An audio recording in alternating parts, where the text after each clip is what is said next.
Hi guys, my name is Wayne Dell. I'm a professional hunter in the Eastern Cape and the owner of African Brother Safaris outfitting business. On this safari, we are joined by my brother Ryan Dell and a good buddy of ours, Nic Davenport, and they are coming to hunt with us in the Eastern Cape on the Kap River for their first Cape buffalo. And this, guys, has been a lifelong dream for most hunters out there in the world, or I should say for all hunters in the world wanting to hunt a Cape buffalo. And to experience a Cape buffalo hunt is a once in a lifetime opportunity. Not every South African gets the opportunity to hunt a Cape buffalo, and this is definitely a bucket list item both for Ryan and Nic on the safari. And I'm privileged enough to be the guide, to guide my brother, my long-time hunting partner. We've hunted all over the Eastern Cape, into the Northern Cape, hunting a bunch of different species, and to hunt a good friend of ours who we visit on a regular basis now every year, to go and do a cull hunt with him on his beautiful farm up in the Karoo, Royal, and we go and shoot springbuck for a few days. So we're super excited, and the hunt kicks off with some absolutely amazing weather. Ryan arrives first on this safari. He comes out after finishing a long day's work. He gets here. We head off to the shooting range where he tries out my 375. It's a Stava H&H rifle, which he'll be using for the hunt, and shoots at the range and has some exceptional shots on paper, feeling comfortable, feeling confident. But it's too late in the afternoon for us to go out and go look for buff or track buff. So we decide that evening to go and take a sit in one of our blinds on the property for a bushbuck. He brought his crossbow along, and we went and sat quietly there. No luck, but a beautiful evening. Nothing came in, and we called it a night to start our hunt bright and early in the morning. So guys, for those of you who have never hunted South Africa or Africa ever, is that South Africa is so diverse. It's one of the provinces which have absolute extremes, from high altitude hunting way up in the mountains right down to the coastal, thick, lush coastal regions, and your semi-desert Karoo area. Where this hunt's taking place is along the beautiful Kap River Valley. It's super thick, super dense. It's got extremely deep valleys, which makes this hunt absolutely challenging. The Cape buffalo on this property are not your typical Cape buffalo. They have the tendency to be extremely nocturnal due to a lot of hunting pressure that they've had over the years on this property. So your goal is to hit them up early in the morning, find them feeding on the slopes. These are not easy buff to find, as if they do feel a little pressure or a little stress, they end up in those deep valleys, and it makes it extremely difficult to spot. So we head across to the property. The property actually joins our homestead where I am now, giving this little interview or description of our hunt. It joins our property. We have an interleading gate into it. We head into the property bright and early with Ryan, and the manager in charge of the property said he had spotted buff in a specific valley the night before. So we decided that is where we would start. So we headed up the road, got to the lookout point, and within a matter of minutes, I spotted the buffalo feeding high up on the slopes in some really thick cover. So this property has a lot of what we call bubus or rhino bush. It's a very tall head-high bush, and all you could see was the tops of the buff's backs while they were busy feeding in this area. So myself, Ryan, and the vet headed on out the property. We made a big loop around to get the wind in our favor. And because the area is so thick, we left the trackers as our spotters. And we had two-way radios. We managed to get in on the property at the backside with the wind in our favor and made our approach. Guys, we found some extremely fresh track. On this hunt, I'm running a GoPro on my head. I'm running my mobile phone as a camera as well, trying to get this all on film. So this is a completely self-filmed hunt. I'm guiding, I'm videoing, I'm doing everything possibly to try and bring these hunts for you guys. And it was such a rush in the morning. I hadn't put my GoPro onto its head strap, so I just put it on a big crocodile clip, clipped it to the front of my head. So some of the footage you'll see is from the GoPro, and other footage will be from mobile devices, whether I filmed with my phone or Ryan filmed with his. But we made our stalk over, and the guys were across a deep valley or gorge, if you want to, and off this valley there was what we call blind cleaves, blind valleys feeding up, and there was a ridge, a point that the buff was sitting on. We managed to stalk our way in, and they were feeding up this little blind valley, and the tracker had good eyes on him, and we set up a kind of an ambush, and we thought, no, well, if they're feeding in our direction, let's not bump them, because once we bump the buffalo in this property, they vanish for numbers of days because of the pressure that they've had on them previously. So we set up quietly, and we hung about for probably 35-40 minutes with the tracker giving me information.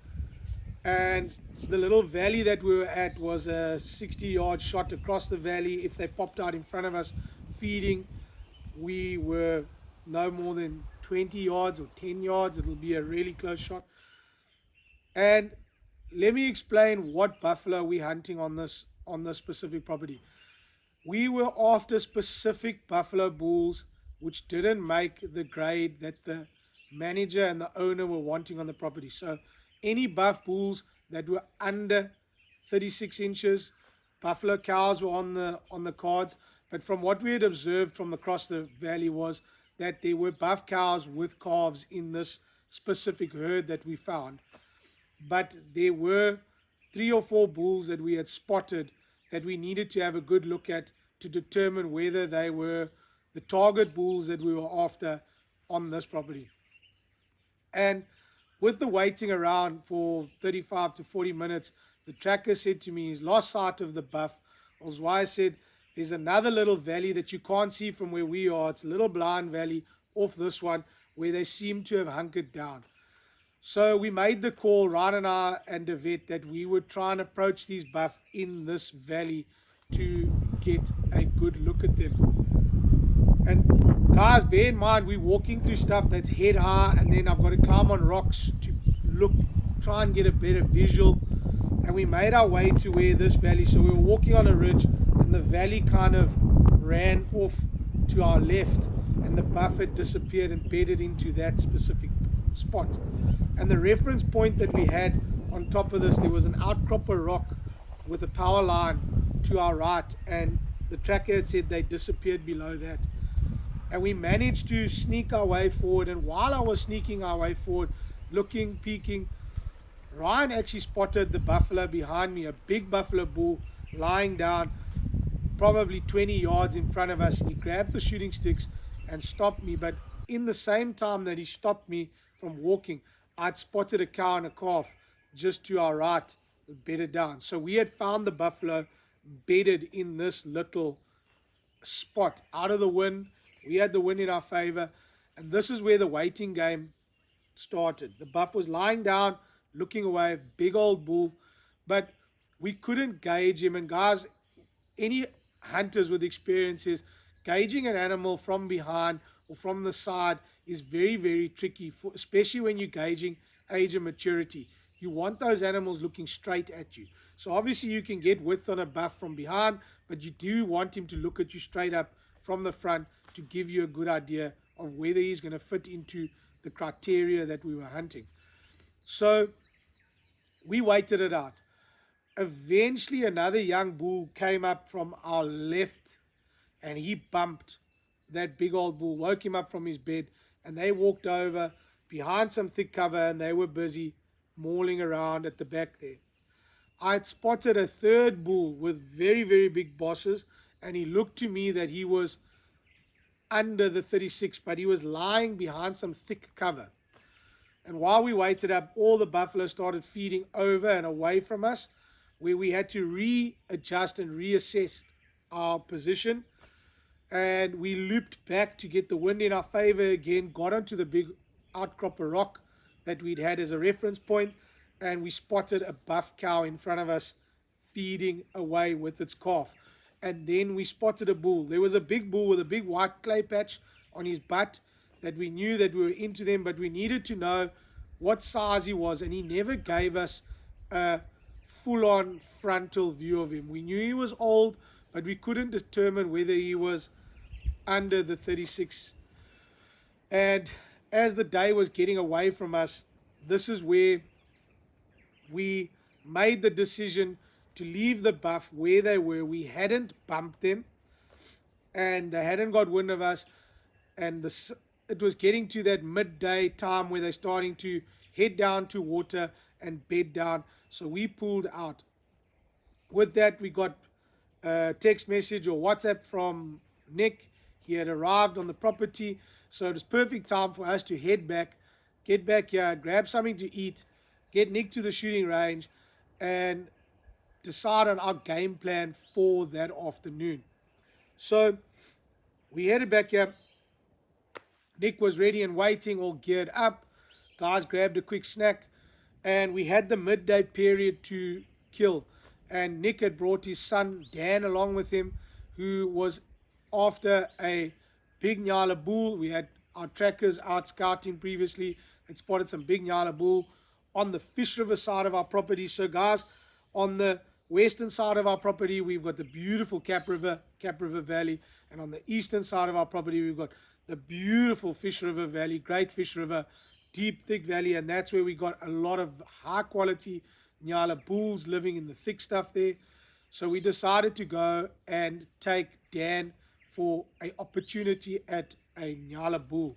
So we headed to the range first quickly. We got the guy shooting. Nick chose to shoot with the Vets 375. It has a low magnification scope on it. Shot extremely well at the range with that. And we got Dan to check his 243.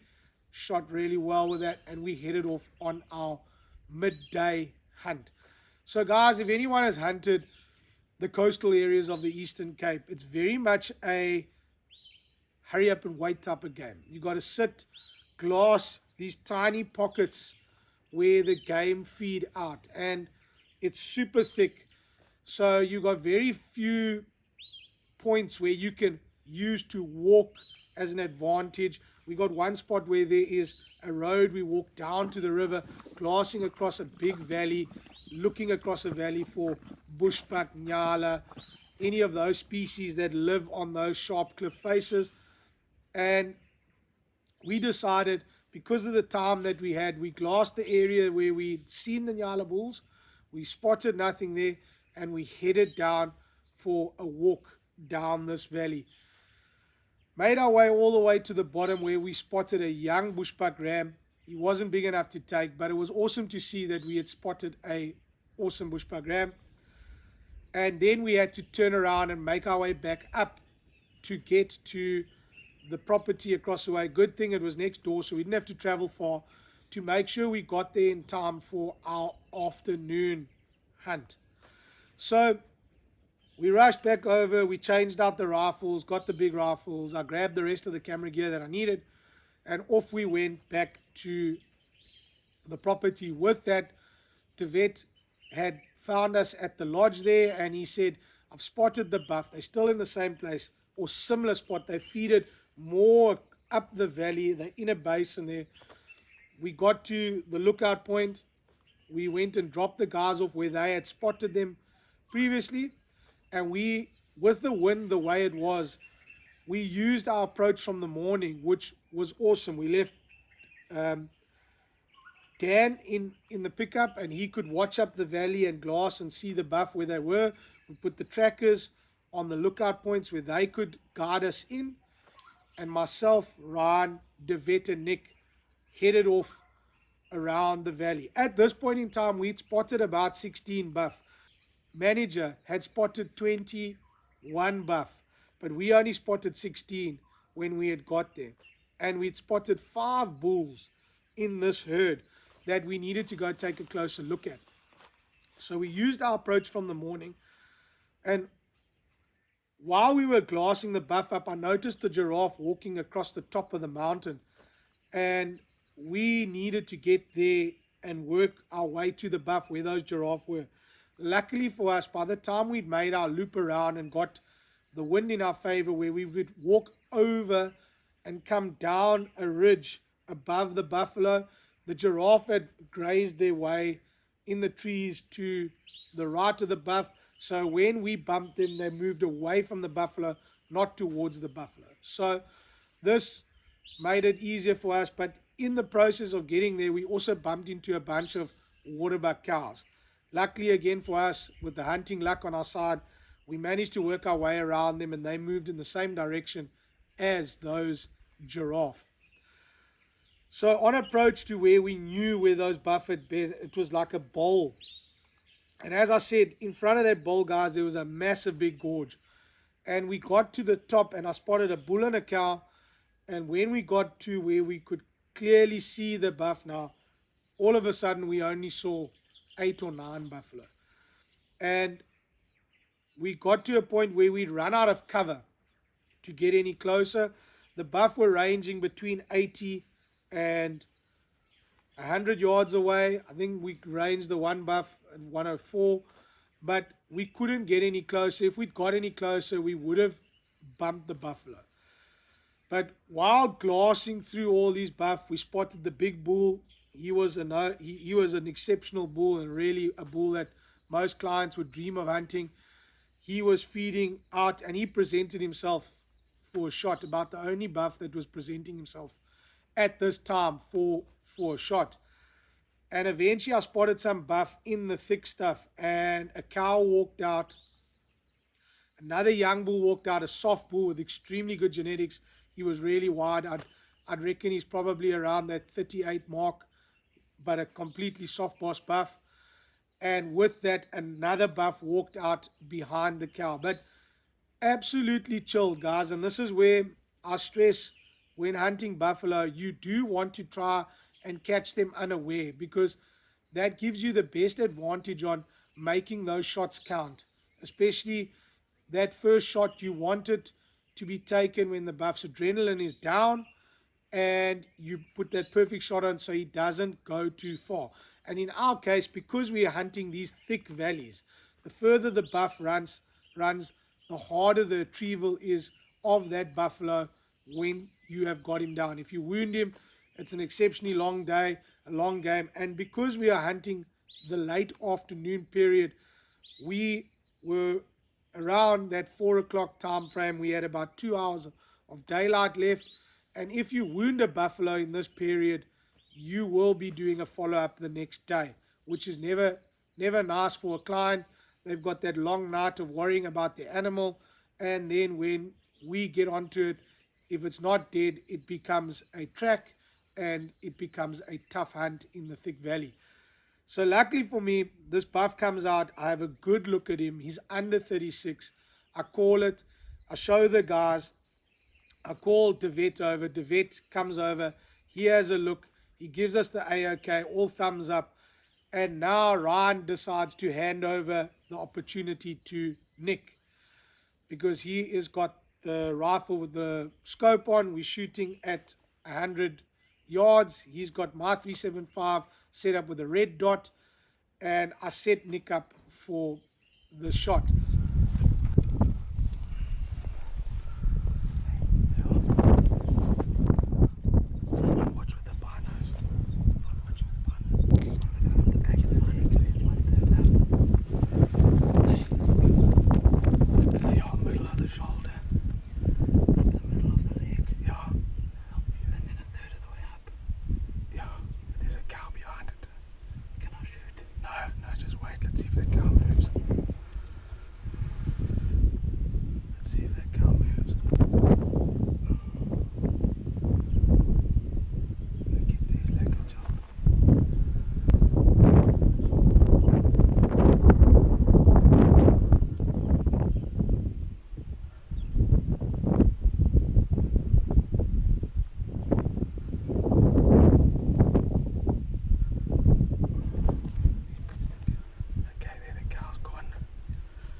Reload. 2 shots. Okay. 2 shots are fast. Wait, no, he's getting sick. He's getting sick. You don't shoot well. You don't shoot well. Proper. Let's hold on. So your bull's getting sick there. Let's just let him get sick there. He's getting sick. He's going down.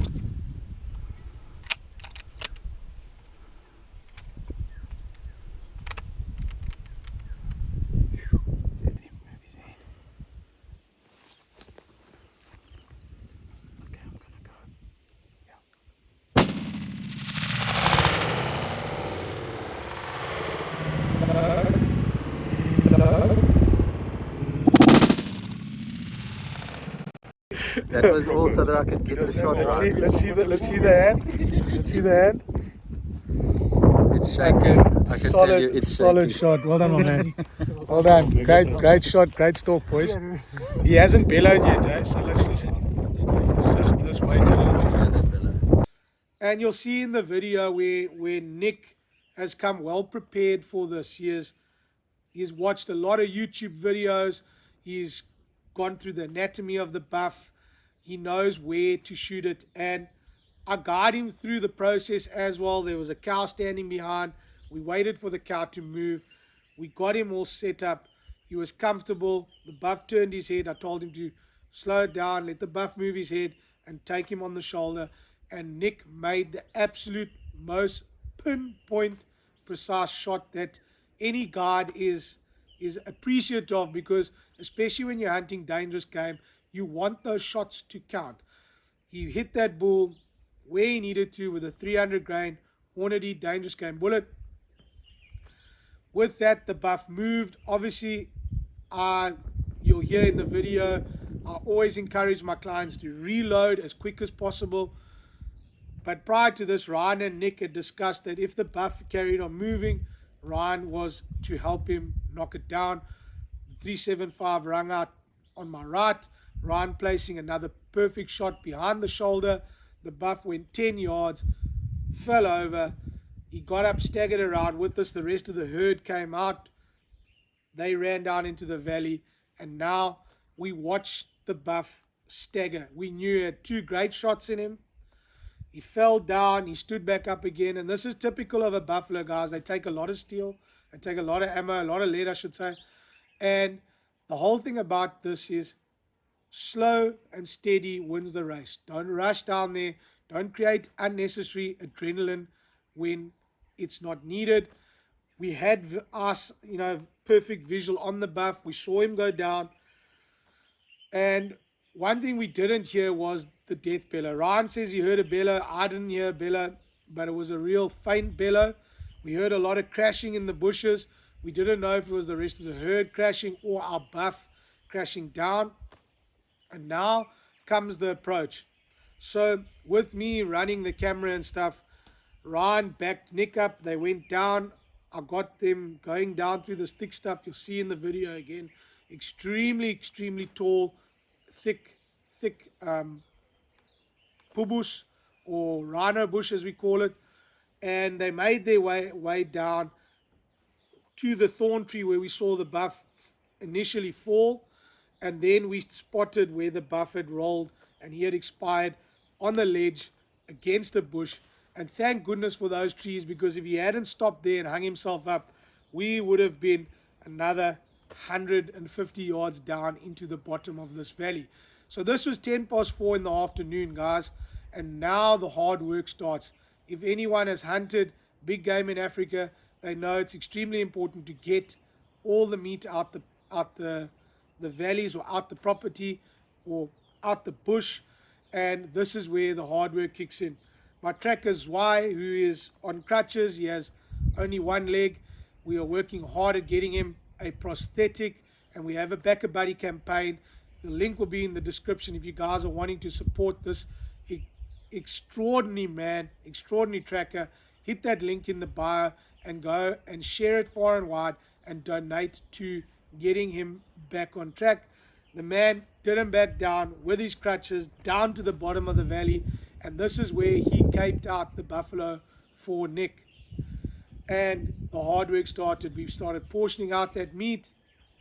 The vet went off and got guys with the tractors and stuff to carry. We went off to go and get torches because we knew this was going to be a long night. We got back there, the guys had skinned the buff off, we'd started portioning it all out, and then the carrying started. So we carried this buff out piece by piece, guys, a leg, a shoulder, a back, a rib.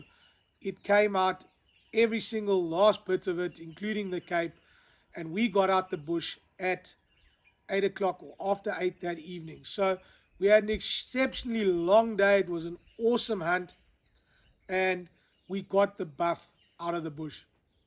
So now we got back here, guys. Once we got helped wire, salt, and we got the carcass in the cool room and everything like that. It was about midnight where we got a good feast around the pit fire, and we got to bed to wake up bright and early, 5 a.m. to start the whole process again to look for the buff for Ryan. So heading out, we didn't see any buff. The weather wasn't great. It was rainy. It was drizzly. It was a bit miserable. And then we made our way back. We grabbed something to eat, and we decided that we are going to go after Nyala again and hopefully go after bush pig in the evening. So we headed back to our spot where our guys had been seeing the Nyala bulls, and we got into a lookout point, and I dropped a track off on another lookout point looking for bushbuck and warthog, because Nic said if anything that was exceptionally good, a new trophy for Dan, that would be on the hit list. So a really nice warthog, a really nice darker bushbuck, a Nyala. And this is super important, guys. If you are with your professional hunter and your outfitter, make sure you ask the questions to what's available in your hunting area or hunting block. So we had all of those still on quota for the year. So we had guys out scouting for them, and we went and sat on a lookout point, and the weather was terrible. The rain came in with a cloud cover over, gray and miserable. Then the clouds would move off and another shower would come through. And in the time that we were sitting there, Zwei spots a absolute beaut of a Nyala bull. So we decide to make a stalk on this Nyala bull, myself, Dan, and Nic. We head on down there. I don't think I've got any camera footage of the stalk. It's a pity I didn't have my GoPro with me, because we managed to stalk that bull into about 70 yards. And I set up the sticks beautifully and was getting Dan to come around to get on the sticks to shoot this magnificent Nyala bull. And Dan stands on the smallest of twigs. And with that, like a deer in the headlights, that Nyala bull swung on us and spotted us. We stood there frozen, which felt like a mere minutes, but it must have been only a few seconds, and the bull turned and took off. So this was before lunchtime, guys. So we headed our way back up, Dan being a little disappointed that he didn't get his opportunity at shooting a Nyala bull. And we came back, had some lunch, took some downtime, looked at the weather, and decided that we're going to relax here and we'll head out for an afternoon sit again looking for the Nyala bull. And then that evening we will take on the bush pigs at the bush pig stations, at the bush pig setups. So guys, I've got two awesome bush pig blind feeder setups here. We've been running baits for years on the property. We've shot some exceptional bush pigs throughout the years with clients, South African and international clients. So our bait stations work really, really well. I had two sounders on the bait stations, one on the Kap River side and one on the Fish River side. And we had decided that myself and Dan were going to take on the Fish River station because we were going to go look for Nyala and bushbuck late afternoon. And as the sun sets, we would work our way into our blind, and Ryan and Nic would take on their bait station Their pigs were coming in a little later, around 8 o'clock. Our pigs were coming in around 7 o'clock. So it was worked out extremely well for us to go look for a nyala or a bushbuck or even a warthog, whatever came out. But the weather was just not on our side. Very grey, very windy, very cold, very wet. And we saw nothing. And as the sun set, I headed on over to our bait station with Dan and tracker Sogolo. So what are you going to do now, Dan? We're gonna go shoot bush pig. You're going to go shoot bush pig. Is this your first bush pig? Yeah. All right, let's make it happen.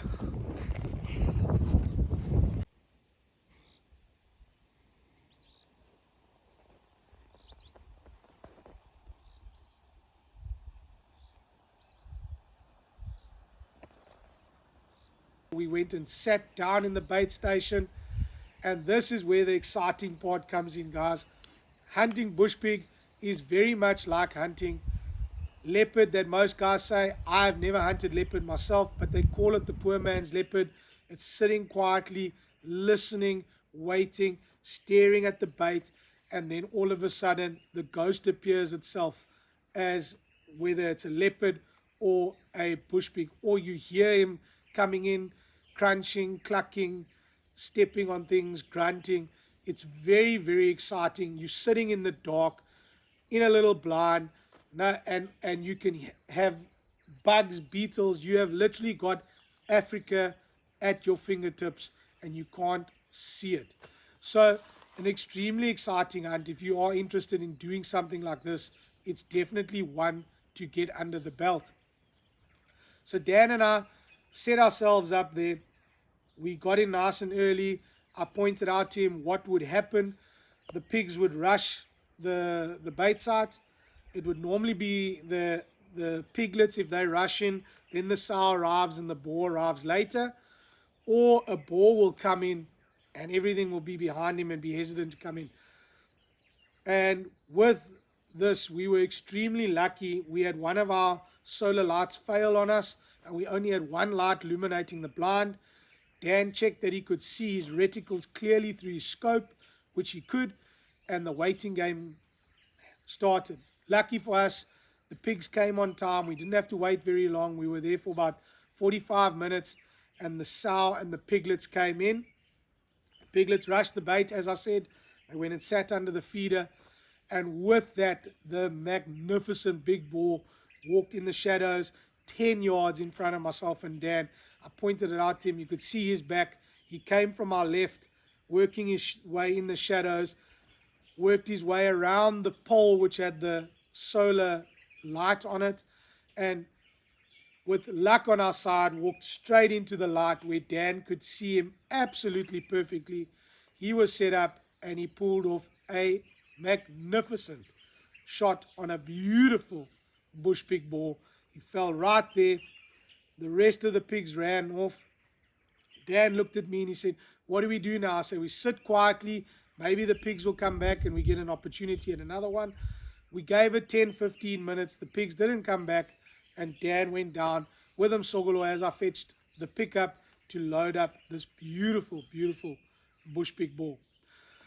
So guys, the hunt is going exceptionally well. This is day 2 of our hunt. We've shot this beautiful, beautiful bush pig boar. Ryan and Nic were not so lucky in their bait. The wind was not in their favor. The pigs spooked off. They came back.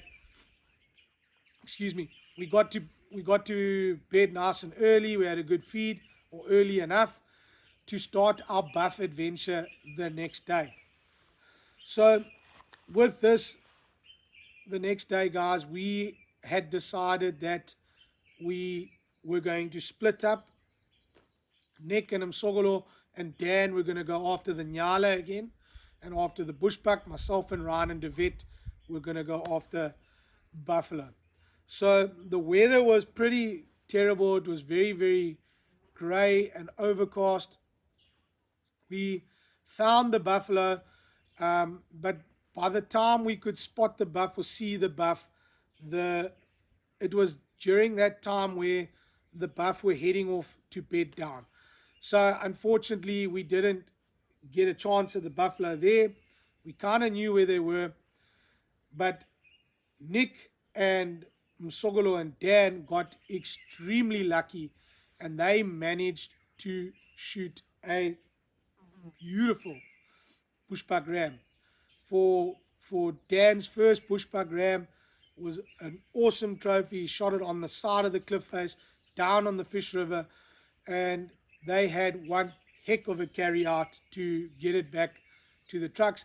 But that day ended off with another beautiful trophy in the bag. We went down there to help load them up. Ryan helped get there and get it all loaded up. We came up, then we headed out back in the afternoon for buffalo again. Unfortunately, we ran out of daylight. We never got to spot the buff, and that was our day 3 done and dusted for the trip. We came back. I lit the fire. I did dinner that evening. Ryan and Nic headed off to go and have an attempt at the bush pig again on the bait site, what we call the hotel bait site.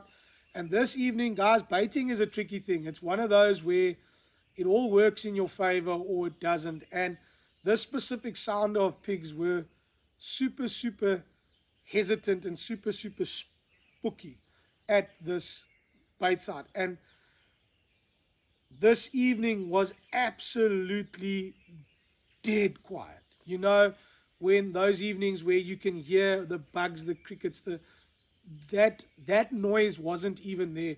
There wasn't a breath of wind, and they heard the pigs, but obviously the pigs were too wary to come into the bait.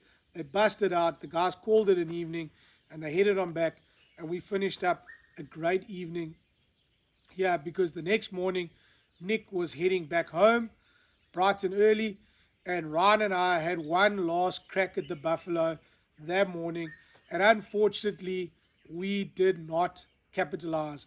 So this is part 1 of our buff adventure. It panned out well for Nick. He got himself a beautiful buffalo.